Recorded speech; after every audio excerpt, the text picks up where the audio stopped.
અમરોલી ખોડિયાલ માતાની સાલગીરાની ઉજવણી કરવામાં આવી હતી, જેમાં સવારથી લોકો દર્શન કરવા માટે ભાવિક ભક્તોની ભીડ લાગી હતી।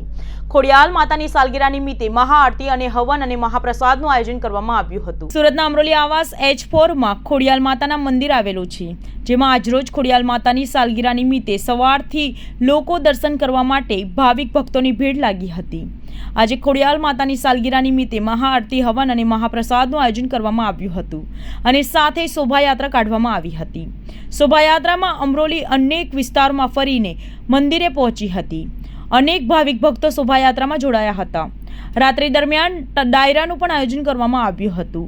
ડાયરામાં પણ પ્રસિદ્ધ કલાકારો દ્વારા ડાયરો રજૂ કરવામાં આવશે। રાકેશભાઈ ગોવિંદભાઈ કુકણા।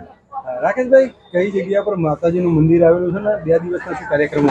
સુરત શહેર કોસાર અમરોલી આવાસમાં મંદિર છે, H4 ગેટમાં આવાસના અંદર જે રીતના માતાજીની ખોડિયાર જયંતિ નિમિત્તે આ પ્રોગ્રામ દર વર્ષે કરવામાં આવે છે। ગઈકાલે હવન અને એ કહ્યું છે, આજે મહાપ્રસાદી છે બપોરે અને સાંજે લોક ડાયરો છે। હમણાં બપોરે માતાજીની પાલખી યાત્રા નીકળશે। કેટલા ભાવિક ભક્તોની પ્રસાદી અને કેટલા ભાવિક ભક્તો પાલખી યાત્રા? ભાવિક ભક્તોમાં તો જે રીતના પ્રસાદીમાં જે રીતના ચાલુ હોય મહાપ્રસાદી, જેમ જેમ ભક્તો જણા આવતા રહે તે રીતના ભંડારો ચાલુ રહે છે। કોણ કોણ ડાયરામાં આવવાનું છે? ડાયરાના અંદર કલાકાર છે, ગોપા ભગત છે, એમના દીકરા છે કરણ ભગત, અને બિપિનભાઈ રાવલ ડાક કલાકાર છે।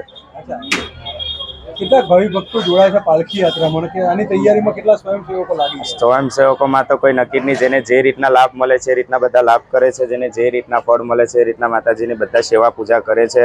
જે રીતના ભાવિક ભક્તો આવે છે અને જે રીતના માતાજી બધાના કામ કરે એ રીતના સેવકો બધા જોડાતા જાય છે।